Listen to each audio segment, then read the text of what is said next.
ಅಮ್ಮ ಯಾಕೆ ಅವ್ರನ್ನ ಗೋಳು ಹಿಡ್ಕೋತಾ ಇದೆಯಾ? ನಾನು ಹುಡುಕಿರೋ ಪ್ರಕಾರ ಅಲ್ಲಿ 3 ದೇವಿ ದೇವಸ್ಥಾನ ಇದೆ. ಆದ್ರೆ ಆ 3ರಲ್ಲಿ ಯಾವುದು ಅಂತ ಹೇಗೆ ಕಂಡುಹಿಡಿಯೋದು? ಇದೊಳ್ಳೆ ಚೆನ್ನಾಗಿ ಕೇಳ್ತಿದ್ಯಾ ಕಣೆ.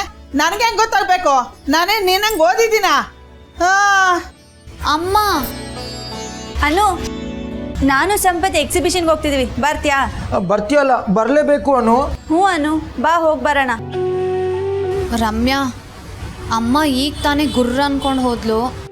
ಈಗ ಹೋಗಿ ಕೇಳಿದ್ರೆ ನಾನೇ ಹೋಗಿ ಕೇಳ? ಇಲ್ಲ ಇಲ್ಲ, ನಾನೇ ಕೇಳ್ಕೊಂಡು ಬರ್ತೀನಿ.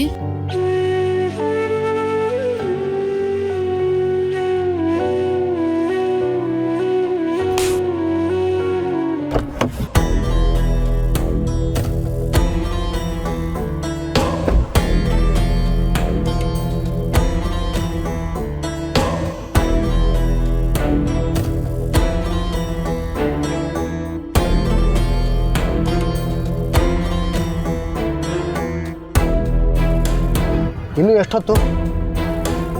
ಬರ್ತಾರೆ. ನಾನು ಸ್ವಲ್ಪ ಮುಂದೆ ಹೋಗಿ ನೋಡ್ಕೊಂಡು ಬರ್ತೀನಿ. ಮುಂದೆ ಹೋಗ್ಬಿಟ್ರೆ ಬಂದ್ಬಿಡ್ತಾರೆ ಅಂತಲ್ಲ? ಬರ್ತಾರೆ ಆರ್ಯ, ಅವ್ರ ಫ್ರೆಂಡೇ ಹೇಳಿದ್ಲು, ಖಂಡಿತ ಬರ್ತಾರೆ.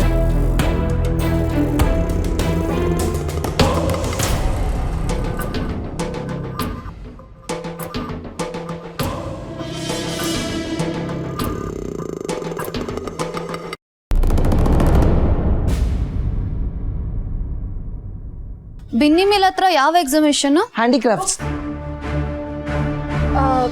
ಅಂದರೆ ಹ್ಯಾಂಡಿಕ್ರಾಫ್ಟ್ಸ್ ಮತ್ತು ಬುಕ್ನ ಒಟ್ಟಿಗೆ ಇಟ್ಟಿದ್ದಾರಂತೆ. ಎಸ್ಪೆಷಲಿ ತಾಜ್ ಮಹಲ್ನ ರೀಕ್ರಿಯೇಟ್ ಮಾಡಿದಾರಂತೆ.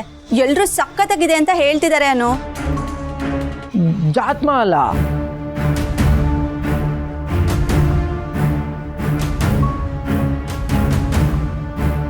ರಮ್ಯಾ, ನಾವು ಹೋಗೋ ದಾರಿಲಿ ರೂಪಾ ಟೈಲರ್ಸ್ ಇದೆ ಅಲ್ವಾ, ಅಲ್ಲಿಗೆ ಹೋಗ್ಬಿಟ್ಟು ಹೋಗೋಣವಾ?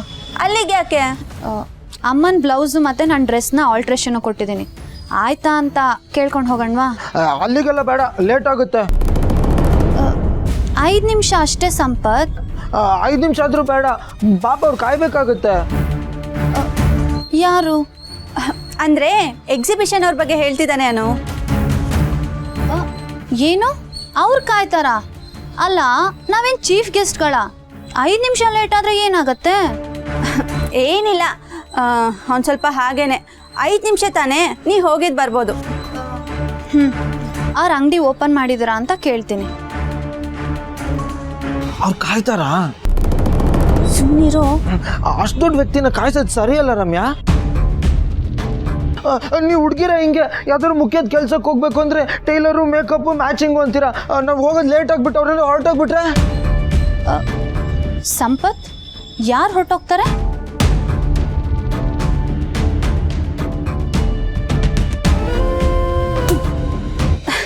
ಏನಿಲ್ಲ ಅನು, ಅವನಿಗೆ ತಲೆ ಕೆಟ್ಟಿದೆ, ಬಾ ಹೋಗೋಣ. ಇಲ್ಲ ರಮ್ಯಾ, ನೀವಿಬ್ರು ನನ್ನಿಂದ ಏನೋ ಮುಚ್ಚಿಡ್ತಿದ್ದೀರಾ. ಅದು ಏನು ಅಂತ ಗೊತ್ತಾಗೋವರೆಗೂ ನಾನು ಬರಲ್ಲ.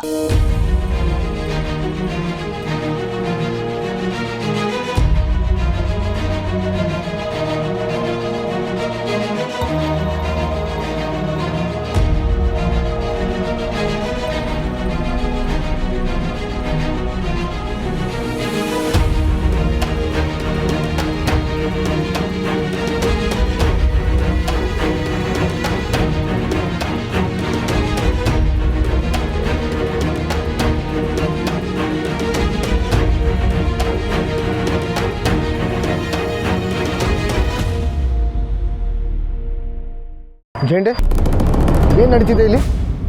ನೀನು ಯಾಕೆ ಕಾರಿಂದ ಇಳಿದೆ? ಒಳಗೆ ಹೋಗು. ಇನ್ನು ಎಷ್ಟೊತ್ತು? ಇನ್ನೇನು ಬರ್ಬೋದು, ಅವ್ರು ಹೇಳಿದ ಜಾಗ ಇದೇನೆ. ಇದನ್ನೇ ಎಷ್ಟೊತ್ತಿಂದ ಹೇಳ್ತಿದ್ಯಾ? ಅನು ಬರ್ತಾಳಾ ಇಲ್ವಾ? ಖಂಡಿತ ಬರ್ತಾಳೆ. ಅಥವಾ ಇದ್ರ ಹಿಂದೆ ನಿಂದೆ ಏನಾದರೂ ಬೇರೆ ಯೋಜನೆ ಇದೆಯಾ? ಯೋಜನೆನಾ? ಯೋಜನೆ ಏನೂ ಇಲ್ಲ. ನಾನು ನಿನ್ನನ್ನು ಇಲ್ಲಿ ಕರ್ಕೊಂಡು ಬಂದಿದ್ದು ಅನುಬುದ್ಧಿ ಏನು ಅಂತ ತೋರ್ಸೋಕ್ಕೆ. ಯಾಕೆ? ಅವಳು ನನ್ನ ಮುಂದೆ ಚಿಕ್ಕವಳಾಗಬೇಕು ಅಂತನ? ನೋಡು ಝಂಡೆ, ನಾನೇನು ಮಗು ಅಲ್ಲ. ಯಾರ್ಯಾರು ಹೇಗೆ ಅಂತ ನನಗೆ ಚೆನ್ನಾಗಿ ಗೊತ್ತು. ಅವಳ ಫ್ರೆಂಡ್ ರಮ್ಯಾ ನನ್ನನ್ನು ಮೀಟ್ ಮಾಡಿದ್ದಂತೂ ಸತ್ಯ. ಹಾಗಾದರೆ ಇದು ಅವಳದೇ ಯೋಜನೆ ಆಗಿರ್ಬೋದು. ಹೌದು. ಅಲ್ಲಲ್ಲ, ಇದನ್ನ ಮಾಡಿರೋದು ಅನುನೇ ಅಂತ ನೀನು ಅನ್ಕೊಂಡಿದ್ಯಾ?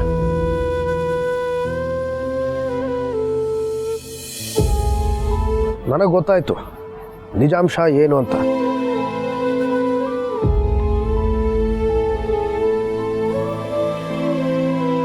ಒಳಗೆ ಬಂದು ಕೂತ್ಕೋ.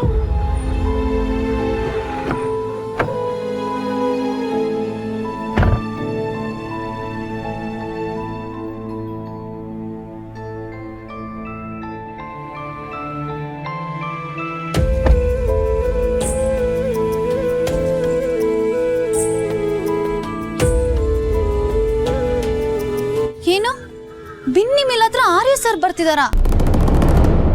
ಅವ್ರು ಯಾಕೆ ಅಲ್ಲಿಗೆ ಬರ್ತಿದ್ದಾರೆ? ನಾವೇ ಹೇಳಿದ್ವಿ ಅನು. ಅಂದ್ರೆ ಜೇಂಡೆ ಸರ್ನ ಮೀಟ್ ಮಾಡಿ ಹೇಗಾದ್ರೂ ಆರ್ಯ ಸರ್ನ ಕರ್ಕೊಂಡು ಬನ್ನಿ ಅಂತ ಹೇಳಿದ್ವಿ. ನೀನು ಅವರು ಮೀಟ್ ಆದ್ರೆ.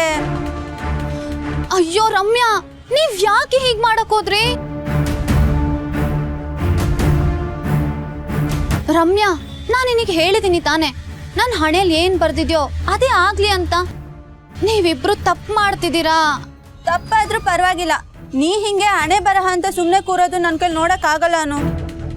ನೋಡು ರಮ್ಯಾ, ಪ್ರೀತಿ ನನ್ನ ಪಾಲಿಗಿದ್ರೆ, ಆರ್ಯ ಸರ್ ಹೆಸರು ನನ್ನ ಹಣೆಯಲ್ಲಿ ಬರ್ತಿದ್ರೆ ಅದಾಗದೆ ಆಗ್ಲಿ ಕಣೆ.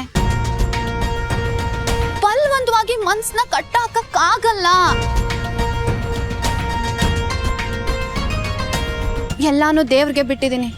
ಇಷ್ಟೆಲ್ಲ ನೋಡ್ಕೊಂಡಿರೋ ಅವನಿಗೆ ಇನ್ ಮುಂದೆ ಏನಾಗುತ್ತೆ ಅನ್ನೋದು ಗೊತ್ತಿರುತ್ತಲ್ವಾ? ಅನು ಅನು ಬಾನು.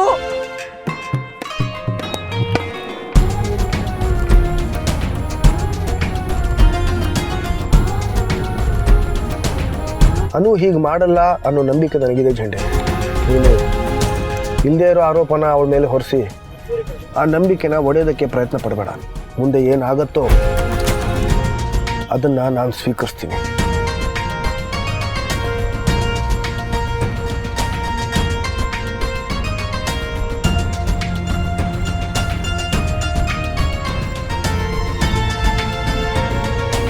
ನೀವಿನ್ನೂ ಎದ್ದಿದ್ದೀರಾ? ಇದೇನು ಹೊಸದಲ್ಲ ಯಜಮಾನ್ರೆ. ಅಮ್ಮವ್ರು ಯಾವಾಗಲೂ ಹೆಂಗೆ ನಿದ್ದೆ ಮಾಡದೆ ಜಪ ಮಾಡ್ತಾ ಕುಂತ್ಬಿಡ್ತಾರೆ. ಯಾಕಮ್ಮ?